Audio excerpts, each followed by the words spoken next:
దేవుని నామానికి మహిమ కలుగును గాక. మరొకసారి యేసుక్రీస్తు నామంలో మీ అందరికీ శుభములు తెలియజేస్తూ ఉన్నాను. దేవుని బిడ్డలారా, మరి ప్రకటన గ్రంథాన్ని ధ్యానించాలని ఆశపడుతూ ఉన్నాను. అదేవిధంగా దేవుని రాకడ గురించి ధ్యానించాలని ఆశపడుతూ ఉన్నాను. వాక్యము టు వాక్యము, దేవుని వాక్యము ఏం సెలవిస్తుంది, దేవుని రాకడ గురించి ఏం తెలియజేస్తుంది అని ధ్యానించాలని ఆశపడుతూ ఉన్నాను. యేసు ప్రభు రాకడ గురించి మనం చూసినట్లయితే 3 విధాలుగా మనము మరి ఎక్కువ శాతము చూస్తూ ఉంటాం. ఒకటి, శ్రమలకు ముందే యేసు ప్రభు వస్తాడని తెలియజేస్తూ ఉంటారు. రెండవది, శ్రమల మధ్య వస్తాడని తెలియజేస్తూ ఉంటారు. మూడవది, శ్రమల తర్వాత వస్తాడు అని తెలియజేస్తూ ఉంటారు. దేవుని బిడ్డలారా, ఇవన్నీ ఎలా తెలియజేసినా ఒకటి మాత్రం సత్యము. ఆ సత్యం ఏంటంటే యేసు ప్రభు ఖచ్చితంగా రాబోతూ ఉన్నాడు. ఆయన తప్పకుండా వస్తాడు. అయితే ఏ కాలంలో వచ్చినా నువ్వు సిద్ధపడి ఉండడమే దేవుని చిత్తం. దేవునికి మహిమ కలుగుగాక. సిద్ధపడి ఉండడమే దేవుని చిత్తం. ఆయన ఏ సమయంలో వచ్చినా సిద్ధపడి ఉండడము దేవుని చిత్తం అని మర్చిపోకూడదు. ఒకవేళ సిద్ధపడి ఉండకపోతే నువ్వు ఎత్తబడ్డము చాలా కష్టం. ఈ విషయంలో ఒక ఉపమానం చెప్పి ముందుకు వెళ్ళాలని నేను ఆశపడుతూ ఉన్నాను. ఆ ఉపమానం ఏంటంటే 10 మంది కన్యకల గురించి యేసు ప్రభు చెప్పిన ఉపమానం. నిజముగా యేసు ప్రభు చెప్పిన ఉపమానంలో మనం గమనిస్తామేంటంటే ఆ 10 మంది కూడా కన్యకలే. ఆ కన్యకలందరూ కూడా యేసు ప్రభు రాకడ గురించి నమ్మిన వారే. వాళ్ళందరూ యేసు ప్రభు రాకడ గురించి నిరీక్షణ కలిగి ఉన్నవారే. యేసు ప్రభు వస్తాడు అని నిరీక్షణ కలిగిన వారే. అయితే అందులో 5 మంది సిద్ధపడి ఉన్నారు, 5గురు సిద్ధపడి లేరు.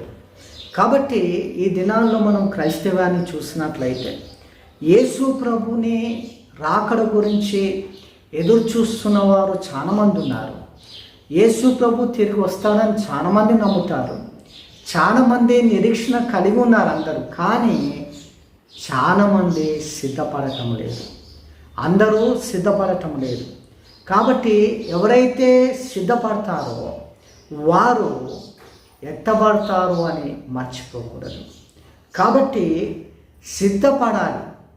సిద్ధపడని పెళ్లి కూతుర్ని పెళ్లి పీటల మీద ఏ విధంగా కూర్చుండబెట్టారో అదేవిధంగా సిద్ధపడని సంఘము ఎత్తబడదు అని మనం మర్చిపోకూడదు. అంటే సిద్ధపడని విశ్వాసి ఎత్తబడడు అని మనం మర్చిపోకూడదు. కాబట్టి సిద్ధపడి ఉండాలి.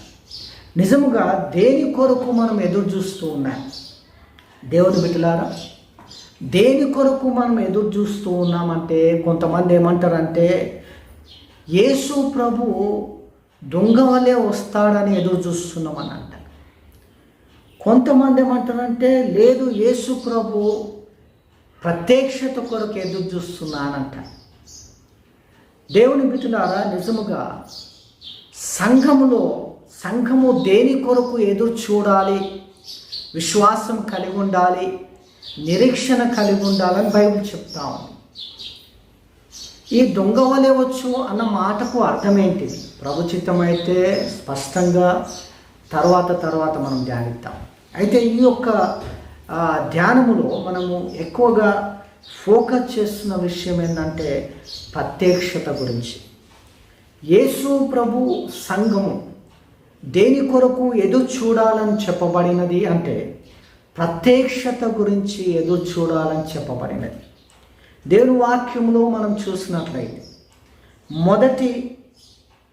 మొదటి అధ్యాయం, ప్రకటన గ్రంథము 1వ అధ్యాయము 3 వచనాలను మనము చదువుకుందాం. యేసు క్రీస్తు తన దాసులకు కనపరచుటకు దేవుడు ఆయనకు అనుగ్రహించిన ప్రత్యక్షత. ఈ సంగతులు త్వరలో సంభవింపనై ఉన్నవి. ఆయన తన దూత ద్వారా వర్తమానం పంపి తన దాసుడని యోహానుకు వాటిని సూచించెను. అతడు దేవుని వాక్యమును గూర్చి యేసుక్రీస్తు సాక్ష్యమును గూర్చి తాను చూచినంత మట్టుకు సాక్ష్యం ఇచ్చెను. సమయము సమీపించినది గనక ఈ ప్రవచన వాక్యమును చదువువాడు వాటిని విని ఇందులో వ్రాయబడిన సంగతులు గైకొనువారును ధన్యులు. దేవునికి మహిమ కలుగుగాక. దేవుని బిడ్డలారా, ఈ యొక్క వాక్య భాగంలో మనము 3 విషయాలను ధ్యానిద్దాం. మొట్టమొదట ప్రత్యక్షత గురించి, తర్వాత తాను చూచినంత మట్టుకు అనే మాట గురించి, తర్వాత ధన్యులు అనే మాట గురించి మనం ధ్యానిద్దాం. దేవుని వాక్యంలో మనం చూసినట్లయితే ప్రత్యక్షత అనే మాట గ్రీకు పదం నుండి తీసుకొనబడింది. దాని అర్థం ఏంటంటే అపాకలప్సిస్ అని అర్థం. ఈ అపాకలప్సిస్ దీని యొక్క మీనింగ్, అర్థము ఇంగ్లీష్లో ఏముందంటే టు బి రివీల్డ్ లేదా ప్రత్యక్షపరచబడుట అంటే రెవల్యూషన్. అందుకే ఈ ప్రకటన గ్రంథాన్ని రెవల్యూషన్ అని ఇంగ్లీష్లో అంటారు. ద బుక్ ఆఫ్ రెవల్యూషన్ అంటారు. దేవుని బిడ్డలారా, ప్రత్యక్షత యోహాను భక్తుని మనం చూసినట్లయితే యోహాను స్వార్థ నిమిత్తమై ఆయన శ్రమల పాలైనప్పుడు ఆయనను చంపడానికి ప్రయత్నం చేసినారు. ఏ విధంగా చంపడానికి ప్రయత్నం చేశారంటే నానా విధాలుగా చేసిండొచ్చు. నేను అనుకుంటున్నాను ఆయనను బాగా కొట్టి చంపాలనుకున్నారు. ఎంత కొట్టినా చావటం లేదు. ఆయనను పొచ్చిరము బండాలతోటి ఆయన చావలేదు. దేవుని బిడ్డలారా, ఆయనను మంట పెట్టినారేమో ఆయన చావలేదు. చివరిగా ఆయన ఏం చేసిందంటే పెద్ద కడాయి తీసుకొని నూనె పోసి ఆ కడాయిని నూనెను మరిగించి మసులుతూ ఉంటే ఆ నూనెలో ఆయనను వేసినారు.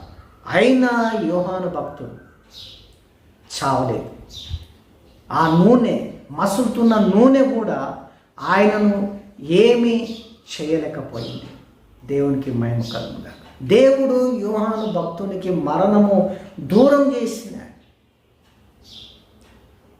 శిష్యులు ఆయన మరణించి తిరిగి లేచినప్పుడు పేతురు యోహాను గురించి మాట్లాడతాడు. ప్రభువా, ఈయన సంగతి ఏమిటి అంటే, తిరిగి నేను వచ్చు పర్యంతరము అతడు బ్రతికి ఉంటాడు, అది నాకు ఇష్టమైతే నీకేలా అని అంటాడు.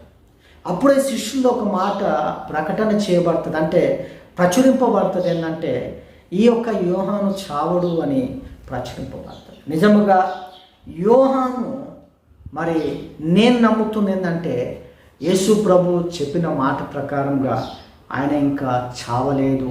ఆయన సాక్షార్థమై ఆయన బ్రతికే ఉన్నాడని నేను నమ్ముతున్నాను. ఎక్కడున్నాడని నన్ను అడిగితే నేను చెప్పలేను. కానీ దేవుడు ఆయనను ఎక్కడ మరి తన అంబుల పొదిలో బాణము దాచిపెట్టినట్టుగా ఆయనను ఎక్కడ పెట్టుకున్నాడో మనకు తెలియదు.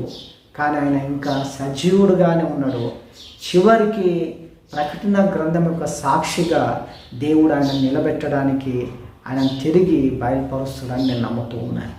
దేవుని బిడ్డలారా, అది తర్వాత విషయం. అయితే ఇక్కడ మనం చూస్తూ ఉన్నాం ఈ యోహాను భక్తుని చివరికి ఆ నూనె కడాయిలో మరుగుతున్న ఆ నూనెలో వేసిన చావకపోతే అప్పుడు ఈ పద్మాసు ద్వీపంలోనికి పంపిస్తారు. ఈ పద్మాసు ద్వీపాన్ని మనం చూసినట్లయితే దేవుని బిడ్డలారా, ఇది గ్రీసు దేశం నుండి దాదాపుగా 22 మైల్స్ దూరం ఉంటుంది. టర్కీకి గ్రీసు దేశానికి మధ్యలో ఇది ఉంటుందని మరి చరిత్ర తెలియజేస్తూ ఉంది.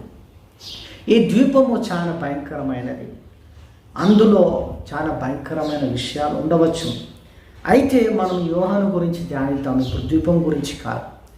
యోహాను ఒంటరిగా ఆ ద్వీపంలో నివసిస్తున్న సమయంలో, నేను అనుకుంటాను యోహాను ప్రార్థిస్తున్న సమయంలో, ఆయన దేవుని గురించి ఆయన ధ్యానిస్తున్న సమయంలో దేవుని ప్రత్యక్షతలు ఆయన కలిగినాయని నేను నమ్ముతూ ఉన్నాను.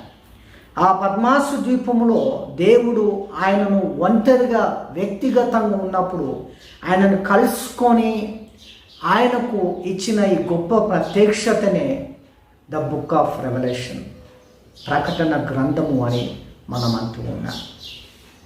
అయితే ఆయన మొట్టమొదట తెలియజేస్తూ రాస్తున్న మాటలు దేవుని బిడ్డల యోహానికి ఏం జరిగిందో ఇక్కడ రాయబడి ఉన్నాయి. దేవుడు అంటే యేసుక్రీస్తు తన దాసులకు కనుపరచుటకు దేవుడు ఆయనకు అనుగ్రహించిన ప్రత్యక్షత. యేసుక్రీస్తు దాసులకు కనపరచుటకు దేవుడు ఆయనకి ఇచ్చిన ప్రత్యక్షత. నిజంగా ఈ ప్రత్యక్షత అన్న మాటను మనం చూసుకున్నాం. ఏంటంటే అపోకలిప్సిస్ అంటారని. దీని అర్థం ఏంటంటే బీ రివీల్డ్ అని, అంటే ప్రత్యక్షపరచబడిన, బయలుపరచబడిన అని. కనబడకుండా వచ్చి కనబడకుండా తీసుకుపోవడం కాదు, కానీ దేవుని బిడ్డలారా ప్రత్యక్షతో వచ్చి, ప్రత్యక్షంగా వచ్చి ఆయన తీసుకొని పోవునని బైబిల్ సెలవిస్తా ఉంది. నిజముగా నిదానముగా ఉంది. వాక్యం టు వాక్యాన్ని ధ్యానిద్దాం. దేవుని బిడ్డలారా, ఒక సంఘటన బైబిల్లో జరిగింది. లూకా సువార్తలో ఒక అద్భుతమైన భక్తుడు నివసిస్తూ ఉన్నాడు. ఆయనకు పరిశుద్ధాత్మ చేత బోధింపబడిన విషయం ఏంటంటే, నీవు సర్వలోకానికి మరి నియంపబడిన రక్షణ చూచు వరకు చనిపోవని వాగ్దానం చేయబడతాయి. ఎంత గొప్ప విషయం అండి! రక్షణ చూచు వరకు అని బైబిల్ సెలవిస్తాం. చూద్దాం లూకా సువార్త 2:32 మనం గమనించినట్లయితే,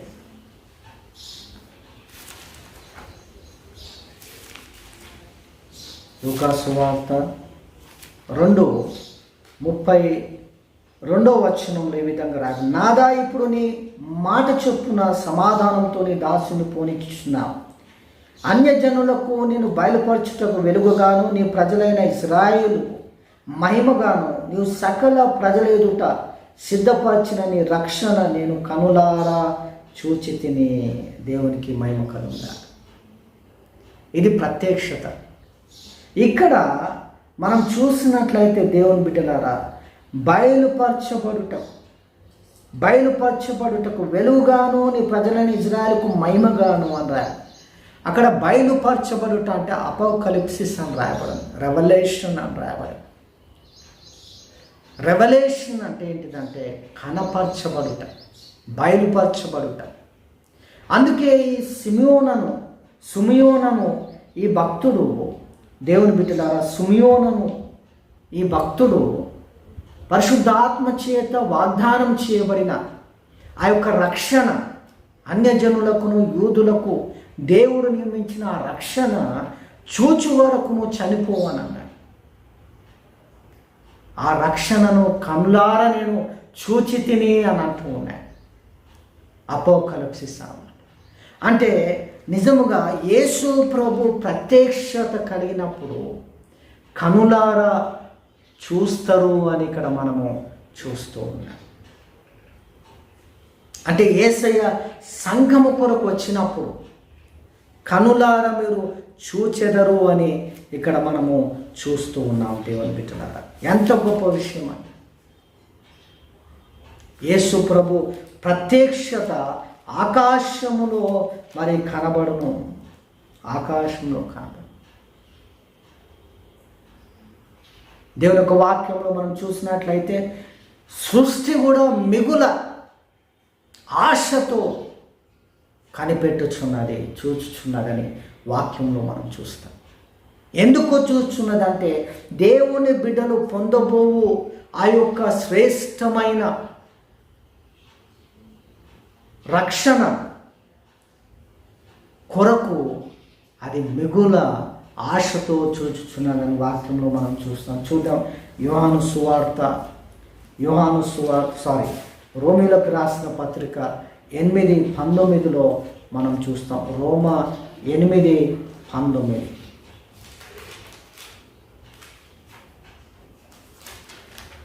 రోమీలకు రాసిన పత్రిక 8:19.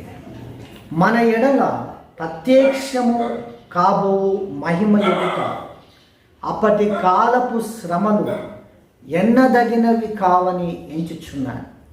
దేవుని కుమారుల ప్రత్యక్షత కొరకు సృష్టి మిగుల ఆశతో తేరి చూచుచు కనిపెట్టుచున్నది. దేవునికి మహిమ కలుగును. ఇప్పుడు ఈ భూమి దాసత్వంలో ఉన్నది. అది కూడా విమోచింపబడి దేవుని బిడ్డలు పొందబోవు ఆ యొక్క దేవుని బిడ్డల మరి ఆ యొక్క మిలీనియం 1000 పరిపాలన కొరకు సృష్టి కూడా మిగుల ఆశతో చూచుచున్నదని వాక్యం సెలవిస్తాం. దేవునికి మహిమ కలుగుగాక. ఇక్కడ దేవుని కుమారులు చూడండి, దేవుని కుమారులు అంటే ఎవరు? మనమే కదా. దేవుని కుమారులు అంటే ఎవరు? మనమే కదా. కాబట్టి మనము దేని కొరకు కనిపెట్టుచున్నాము అంటే బైబిల్ ఏమంటుంది? దేవుని కుమారుల ప్రత్యక్షత కొరకు సృష్టి మిగుల ఆశతో తేరి చూచుటకు కనిపెట్టుచున్నది.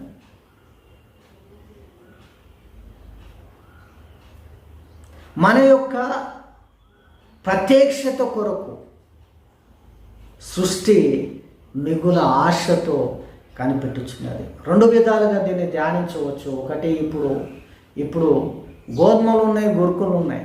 గోధుమలు ఉన్నాయి. కానీ ఒక దినం వస్తుంది గోధుమలే ఉంటాయి. ఆ గోధుమల కొరకే సృష్టి మిగుల ఆశతో కనిపెట్టుచున్నది. మీకు అర్థమైందని నేను నమ్ముతూ ఉన్నాను. దేవుని బిడ్డలారా, దేవుని వాక్యము మనం చూస్తూ ఉన్నాం.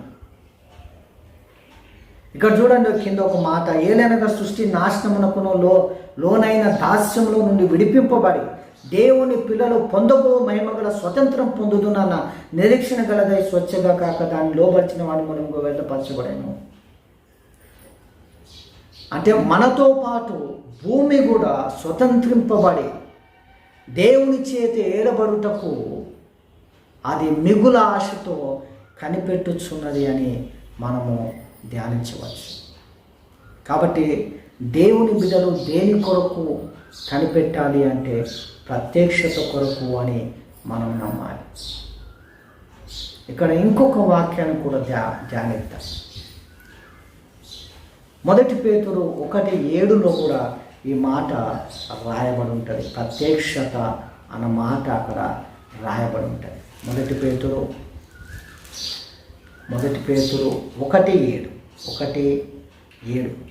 నశించు పోవు సువర్ణం అగ్ని పరీక్ష వలన శుద్ధపరచబడుచున్నది కదా, దానికంటే అమూల్యమైన మీ విశ్వాసము ఈ శోధనల చేత పరీక్షకు నిలిచినదై యేసుక్రీస్తు ప్రత్యక్షమైనప్పుడు మీకు మెప్పును మహిమయు ఘనతయు కలుగుటకు కారణమగును. దేవునికి మహిమ కలుగుగా. ఇక్కడ 2 విషయాలను మనం చూద్దాము. అంటే సంఘము దేని కొరకు, ఇక్కడ సంఘం గురించి రాయబడి ఉన్నది.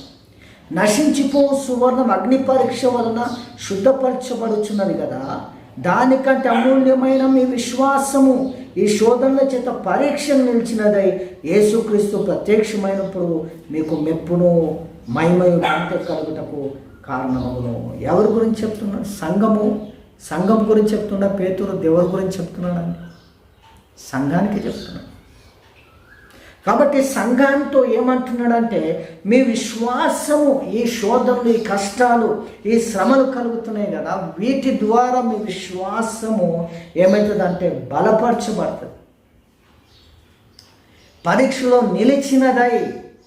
నిలిచి వీటన్నిటిని తట్టుకొని నిలిచినప్పుడు నీవు శ్రమల్లో, శోధనలో, కష్టాల్లో, బాధల్లో, అవమానాల్లో, వేదనలో పడి దేవుని బిడ్డలారా వీటన్నిటి గుండా వెళ్ళి నీ విశ్వాసమును వదిలిపెట్టకుండా యేసుక్రీస్తునందు స్థిరముగా నువ్వు నిలబడినప్పుడు,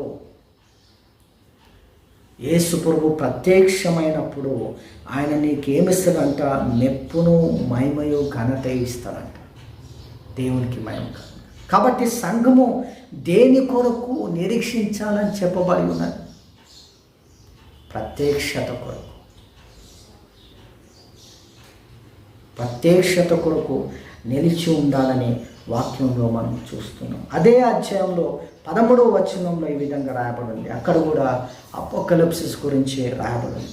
కాబట్టి మీ మనస్సు నడుము కట్టుకొని నిబ్బరమైన బుద్ధి గలవారై యేసుక్రీస్తు ప్రత్యక్షమైనప్పుడు మీకు దేవుడు కృప విషయమై సంపూర్ణ నిరీక్షణ కలిగి ఉంది. విశ్వాసముతో పరీక్షకు లోనై నిలబడిన విశ్వాసంతో ఉండాలి. అంతేకాకుండా సంఘము సంపూర్ణ నిరీక్షణ కలిగి ఉండాలి. దేవునికి మహిమ కలుగుగాక. ఎలా ఉండాలండి? సంఘం సంపూర్ణమైన నిరీక్షణ కలిగి ఉండాలి సంఘం. కాబట్టి వాక్యములు మనం చూస్తున్నాం. కాబట్టి మీ మనస్సు అని నడుము కట్టుకొని నిబ్బరమైన బుద్ధి గలవాలి. నిబ్బరమైన బుద్ధి గలవాలి. అటు ఇటు తొలగిపోకుండా స్థిర మనస్సు గలవాలి. యేసుక్రీస్తు ప్రత్యక్షమైనప్పుడు మీకు తేబడు కృప విషయమై సంపూర్ణ నిరీక్షణ కలిగి ఉండుడి. సంపూర్ణమైన నిరీక్షణ కలిగి ఉండాలి. అటు ఇటు ఇది కాకుండా యోహాను భక్తులు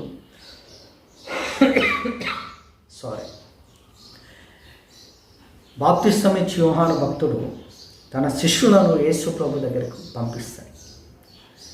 రాబోవాడవు నీవేనా, మేము ఇంకోరి కొరకు ఎదురు చూడాలా అని అడగడానికి పంపినప్పుడు యేసు ప్రభు ఏమంటాడంటే, మీరు చూచినే విన్నాయి, గుడ్డివారు చూస్తున్నారు, కుంటివారు నడుస్తూ ఉన్నారు, మృతులు లేపబడుతూ ఉన్నారు. మీరు చూచినే విన్నాయి ఆయనకు చెప్పుడి, నా గురించి అభ్యంతర పడకూడదు అని చెప్పుడి అని అంటే, అటు ఇటు కాకుండా వస్తాడో రాడో ఎట్లా వస్తాడో కాదు. దేవుని బిడ్డలారా, ఆయన తప్పకుండా వస్తాడు. ఆయన ప్రత్యక్షత కొరకు సంపూర్ణ నిరీక్షణ కలిగి ఉండాలని సంఘము బోధింపబడుతూ ఉన్నది.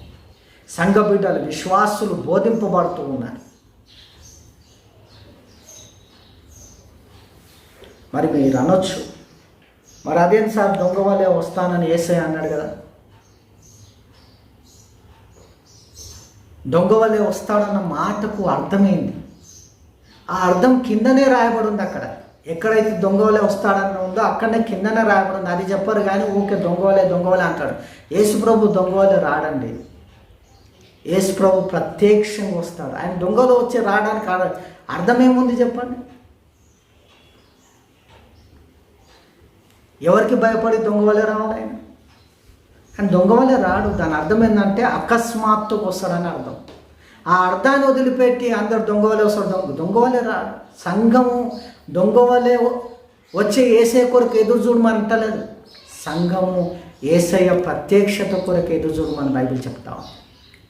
కాబట్టి ఆయన ప్రత్యక్షపరచబడును, ఆకాశంలో మేఘారుడే వచ్చునని వాక్యం సెలవిస్తాను. దేవుని బిడ్డలారా, ఇంకొక వచనాన్ని మనం చూసినట్లయితే ఇంకా స్పష్టంగా మనకు అర్థమవుతుంది. సంఘము దేని కొరకు నిరీక్షించాలి, సంఘము దేని కొరకు ఎదురు చూడాలి. ఇక్కడ మనం చూసినట్లయితే 1 కొరింథీయులకు రాసిన పత్రిక 1 అధ్యాయము 4వ వచనం నుండి 9వ వచనాలు చదువుతాను. స్పష్టంగా వినండి. క్రీస్తు యేసునందు మీకు అనుగ్రహింపబడిన దేవుని కృపను చూచి మీ విషయమైన దేవునికి ఎల్లప్పుడూ కృతజ్ఞతాస్తుతులు చెల్లించున్నాను. క్రీస్తును గూర్చిన సాక్ష్యం మీలో స్థిరపరచబడినందున ఆయన యందు మీరు ప్రతి విషయంలోనూ అనగా సమస్త ఉపదేశంలోనూ సమస్త జ్ఞానములోనూ ఐశ్వర్యవంతులైతిరి కనుక ఏ కృపావరమునందును లోపము లేక మీరు మన ప్రభువు అయిన యేసు క్రీస్తు ప్రత్యక్షత కొరకు ఎదురు చూచుచున్నారు. మన ప్రభు అయిన యేసు క్రీస్తు దినమందు మీరు నిరపరాధులై ఉండునట్లు అంతం వరకు ఆయన మిమ్మును స్థిరపరచును. మన ప్రభు అయిన యేసు క్రీస్తు అను తన కుమారుని సహవాసమునకు మిమ్మును పిలిచిన దేవుడు నమ్మదగినవాడు. దేవునికి మహిమ కలుగుగాక. ఎంత స్పష్టంగా ఇక్కడ సంఘము గురించి రాయబడింది. సంఘము దేని కొరకు ఎదురు చూడాలని రాయబడింది. సంఘములో ఏ లోపము లేక దేవుని బిడ్డలారా, ప్రతి కృపావరమునందు లోపము లేక మీరు మన ప్రభు అయిన యేసు క్రీస్తు ప్రత్యక్షత కొరకు ఎదురు చూస్తున్నారు. ఏ కృపావరమందు లోపము లేక, ఆత్మ వరాల్లో, ఆత్మ ఫలాల్లో, వాక్యములో లోపము లేని వారై యేసుక్రీస్తు ప్రత్యక్షత కొరకు ఎదురు చూచుచున్నారు. దేవునికి మహిమ కలుగును. కాబట్టి దేవుని బిడ్డలారా, మనము దేని కొరకు ఎదురు చూడాలని వాక్యం చెప్తాం. దేవుని వాక్యము సంఘమునకు ఒకే విషయం చెప్తుంది ఏంటంటే, యేసు ప్రభు ప్రత్యక్షత కొరకు ఎదురు చూడాలి. ఆయన ఏ విధంగా కొనిపోబడ్డాడు అదే విధంగా తిరిగి వస్తుంది. దేవుని వాక్యంలో మనం చూస్తాం. మొదటి అధ్యాయం, అపోస్తల కార్యము మొదటి అధ్యాయము 9వ వచనము 10వ వచనాన్ని నేను 11వ వచనాన్ని చదువుతాను, వినండి. మీరు ఈ మాట ద్వారా మీకు క్లియర్గా అర్థం కావాలి యేసు ప్రభు ఏ విధంగా రాబోతుందనేది. అపోస్తల కార్యము 1:9 నుండి 11 వచనాలు. ఈ మాటలు చెప్పి వారు చూచుచుండగా ఆయన ఆరోహణమాయెను. అప్పుడు వారి కనులకు కనబడకుండా ఒక మేఘము ఆయనను కొనిపోయేది. ఆయన వెళ్ళుచుండగా వారు ఆకాశం వైపు తేరి చూచుచుండేది. ఇదిగో, తెల్లని వస్త్రములు ధరించుకొనిన 2 మనుషులు వారి యొద్ద నిలిచి, గలిలయ మనుషులారా, మీరెందుకు నిలిచి ఆకాశం వైపు చూచున్నారు? మీ యొద్ద నుండి పరలోకమునకు చేర్చుకొనబడిన ఈ యేసే ఏ రీతిగా పరలోకమునకు వెళ్ళుట మీరు చూచితిరో ఆ రీతిగానే ఆయన తిరిగి వచ్చునని వారితో చెప్పిరి. హల్లెలూయ. దేవుని బిడ్డలారా, ఏ రీతిగా ఆయన వారి కనుల ఎదుట ఆకాశమునకు మేఘారుడే వెళ్ళిపోయిండో అదే విధంగా ఇన్ సేమ్ మేనర్ అదే విధంగా యేసు ప్రభు మేఘారుడై వచ్చునని వాక్యం సెలవుస్తుంది. ఇక్కడ దూతలు ఒకవేళ అన్నుంటే అనొచ్చు, ఎందుకంటే ఇది ప్రాణం పెట్టి కొన్న సంఘం గురించి మాట్లాడుతున్న మాటలేవి. ఆయన దీనిని దాచడు. దొంగ వల్లే వస్తాడు, వచ్చి తీసుకుపోయినాక మళ్ళీ ప్రత్యక్షంగా వస్తాడని అంటుండే దేవుని దూతలు. మరి ఎందుకు అనలే ఆ మాట? ఇక్కడ దేవుని దూతలు ప్రత్యక్షత గురించి చెప్తున్నారు. ఏ విధంగా మీరు చూచుచుండగా తీసుకొని పోబడినారో అదే విధంగా తిరిగి వచ్చును అంటే కనబడకుండా తీసుకుంటాడు అన్నలే. ఇక్కడ ఆయన మేఘారుడై మీ కొరకు వచ్చును అని ఇక్కడ స్పష్టంగా దూతలు తెలియజేస్తూ ఉన్నారు. ఇంతకంటే మనకు ఇంకా అనేకమైన వాక్యాలు ఉన్నాయి చెప్పాలంటే దేవుని బిడ్డలారా. ఇంతకంటే గొప్ప స్పష్టమైన అవగాహనతో కూడిన మాటలు ఇంకెక్కడ మనకు దొరకాలి. ప్రభు చిత్తమైతే నెక్స్ట్ ఎపిసోడ్లో దొంగ వల్లే వచ్చునన్న మాటకు అర్థమైందో మనం ధ్యానిద్దాం. కానీ ఇక్కడ మనం చూసినట్లయితే దేవుని బిడ్డలారా, ఇంకొక వచనాన్ని చెప్పి ప్రభు చిత్తమైతే నేను ముగిస్తాను. చూడండి, 2 తెస్సలోనిక 1:7 చాలా స్పష్టంగా రాయబడి ఉంది. 2 తెస్సలోనిక 1:7 మనం చూద్దాం. ప్రభు అయిన యేసు తన ప్రభావమును కనపరచు దూతలతో కూడా పరలోకం నుండి అగ్ని జ్వాలలలో ప్రత్యక్షమై దేవుని ఎరగని వారికి, మన ప్రభు అయిన యేసు సువార్తకు లోబడిన వారికి ప్రతిదండన చేయునప్పుడు మిమ్మును శ్రమపరచు వారికి శ్రమయు, శ్రమ పొందుచున్న మీకు మాతో కూడా విశ్రాంతి అనుభవించుట దేవునికి న్యాయమే. ఆ దినమున తన పరిశుద్ధులయందు మహిమపరచబడుటకును విశ్వసించిన వారి అందరి యందు ప్రశంసింపబడుటకును ప్రభువు వచ్చినప్పుడు అటు వారు ఆయన సముఖం నుండి, ఆయన ప్రభావమందు మహిమ నుండి పారదోలబడి నిత్య నాశనం దండన పొందుతారు. ఏలనగా మేము మీకిచ్చిన సాక్ష్యం మీరు నమ్మితిరి సంఘంతో చెప్తూ ఉన్నాడు. ఈ మాటలు సంఘంతో చెప్తూ ఉన్నాడు. ఆయన ఏ విధంగా ప్రత్యక్షమవుతాడో చెప్తూ ఉన్నాడు, సంఘానికి చెప్తూ ఉన్నాడు. అందువలన మన దేవుని యొక్కయు ప్రభువైన యేసు క్రీస్తు యొక్కయు కృప చొప్పున మీ యందు మన ప్రభువైన యేసు నామమున ఆయన యందు మీరును మహిమనొందునట్లు మేలు చేయవలనని మీలో కలుగు ప్రతి ఆలోచన విశ్వాసయుక్తమైన ప్రతి కార్యమును బలముతో సంపూర్ణము చేయొచ్చు మన దేవుడు తన పిలుపునకు మిమ్మును యోగ్యులుగా ఎంచినట్లు మీ కొరకు ఎల్లప్పుడూ ప్రార్థించుచున్నాము. సంఘము కొరకు పౌలు భక్తుడు ప్రార్థిస్తూ సంఘ బిడ్డలతో మాట్లాడుతూ ఉన్నాడు. ఆయన అగ్ని జ్వాలలలో ప్రత్యక్షమగునప్పుడు దేవునికి మహిమ కలుగును. ఆయన ప్రత్యక్షమైనప్పుడు ఆయన నమ్మిన వారు పరలోకమునకు వెళ్తారు. ఆయన నమ్మని వారు దేవుని ఉగ్రతకు పాలవుతారని ఇక్కడ మనము చూస్తూ ఉన్నాం. దేవుని బిడ్డలారా, దేవుని యొక్క వాక్యంలో మనం గమనించిన దేవుని వాక్యం స్పష్టంగా తెలియజేస్తాం ఏంటంటే మనము ఆయన ప్రత్యక్షత కొరకు ఎదురు చూడాలి. ఆయన ప్రత్యక్షత కొరకు మనం ఎదురు చూడాలి. దేవునికి మహిమ కలుగుగాక. రెండవ మాటను మనము ప్రకటన గ్రంథంలో ధ్యానిద్దాం. యోహాను భక్తుడు ఇక్కడ ఏమంటున్నంటే తాను చూచినంత మట్టుకు అని రాయబడింది. అంటే ప్రకటన గ్రంథము ఎంత చూసిందో ఎంత విన్నాడో అంతే రాసిండు, అంతే ఆయన పొందుపరిచి. ఒక మాట తక్కువ చేయలేదు, ఒక మాట ఎక్కువ చేయలేదు. అంటే నేనేం చెప్పాలని పడుతుందంటే ప్రకటన గ్రంథము నమ్మదగినది. దేవునికి మహిమ కలుగుగాక. దేవుని బిడ్డలారా, చాలామంది అమ్మో నేను చదవాలి. బైబిల్లో మనం చూస్తూ ఉన్నాము. 3వ మాట ధన్యులు. ఎందుకు ధన్యులు అని బైబిల్ చెప్తుంది తెలుసా? ఈ చివరి దినాలలో దేవుని వాక్యము దానియేలు గ్రంథం ప్రకారముగా దానియేలుతో దూత ఏమంటాడంటే ఇది చివరి దినాల్లో జరగబోయేది, అప్పుడున్న వారికి అర్థమవుతుంది కాబట్టి వీటిని ముద్రించు అంటాడు. అంటే ఈ ప్రకటన గ్రంథం ఇప్పుడు అర్థమవుతుంది అందరికీ. కాబట్టి ఇప్పుడు చదవాలని బైబిల్ చెప్తుంది. బైబిల్ ఏమంటున్నానంటే కనుక ఈ ప్రవచన వాక్యమును చదువువారును వాటిని విని ఇందులో వ్రాయబడిన సంగతులు గాయకుని వారును ధన్యులు. కొన్ని ధన్యులు కావాలంటే నీవు చదవాలి,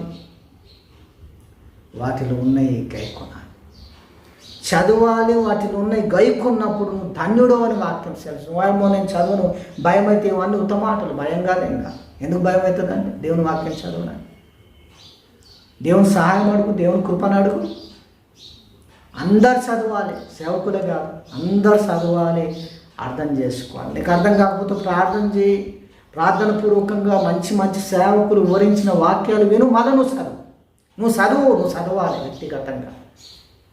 అప్పుడు నువ్వు ధన్యుడు అవుతావని వాక్యం సెలవిస్తాం. కాబట్టి ఈ 3 మాటలు మనం ధ్యానిస్తున్నాం. ఒకటి ప్రత్యక్షత, రెండవది చూచినంత మటుకు, మూడవది ధన్యులు అని మనం చూస్తూ ఉన్నాం. కీర్తన 1వ అధ్యాయంలో కూడా రాయబడింది. ఈ ధర్మశాస్త్ర గ్రంథము దివారాత్రము దానిని చదువువాడు ధన్యుడు అని వాక్యం సెలవిస్తాం. కాబట్టి చదువుట ద్వారా ధన్యత కలుగుతాం, ఆశీర్వాదం కలుగుతుంది. కాబట్టి ప్రకటన గ్రంథము చదువువాడు, వినువాడు, గైకొనువాడు ధన్యుడు అని మనం చూస్తూ ఉన్నాం. అతి ధన్యత దేవుడు మనందరికీ అనుగ్రహించును గాక. ఆమేన్.